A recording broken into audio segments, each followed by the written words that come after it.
ஒரு ராஜா தன்னோட 4 அமைச்சர்கள்ல ஒரே ஒரு அமைச்சர பிரதான முதல் அமைச்சரா நியமிக்கணும்னு நெனச்சு, அவங்களுக்கு ஒரு போட்டி வச்சாரு. கணித முறைப்படி லாக் பண்ணப்பட்டிருக்கிற ஒரு பூட்ட நீங்க திறக்கணும் அப்படின்னு சொல்லி தான் அந்த போட்டி. நாளைக்கு உங்களுக்கு முன்னாடி வைக்கப்பட்டிருக்குன்னு சொன்னாரு.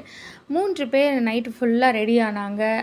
அவங்க கிட்ட இருக்கிற புத்தகங்கள், பின்ன அவங்களுக்கு தெரிஞ்ச நல்லா படித்த அறிவாளிகள் கிட்டலாம் கேள்விகள் கேட்டு அதுக்கு ப்ரிப்பேர் ஆனாங்க. ஆனா ஒருத்தர் மட்டும் நல்லா படுத்து தூங்கி எந்திரிச்சு காலையில வந்தாராம்.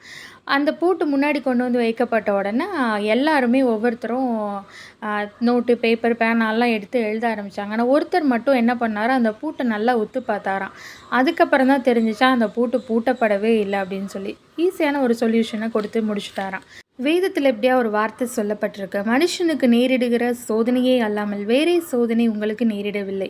தேவன் உண்மையுள்ளவராயிருக்கிறார். உங்கள் திராணிக்கு மேலாக நீங்கள் சோதிக்கப்படுகிறதற்கு அவர் இடம் கொடாமல், சோதனையை தாங்கத்தக்கதாக சோதனையோடு கூட அதற்கு தப்பிக்கொள்ளும்படியான போக்கையும் உண்டாக்குவார். நம்ம சந்திக்கிற ஒவ்வொரு பிரச்சனைகள்லயே அதுக்கு உண்டான தீர்வும் இருக்கு. ஏன் ரொம்ப நம்ம படபடப்போட நம்ம அது ஏன் ரொம்ப பதறி நம்ம அந்த காரியத்த பார்க்கணும்? கர்த்தர் கரத்துல விடுவோம்.